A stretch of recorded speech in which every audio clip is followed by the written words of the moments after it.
Wow, Alaan Curtis palang kumanta si Julia Barreto, lalo na sa Itbulaga pag pinapakanta siya ng live. Parang maaalala mo si Ann nung nag-uumpisa pa lamang maging singer.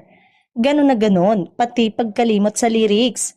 Parang bagay na bagay umano siyang maging regular sa programa ng TVJ. Na-enjoy na sa pakikinig kay Julia na bumibirit na parang si Ann ang boses. Pantapat umano ito ng Itbulaga sa noontime show na It's Showtime. Mukhang ine-enjoy na ni Julia ang pagiging host ng EB. Napapadalas na kasi ang pagsama ni Julia sa Dabarkads host. At kapansin-pansin din ang paggaling ng aktres sa pag-host.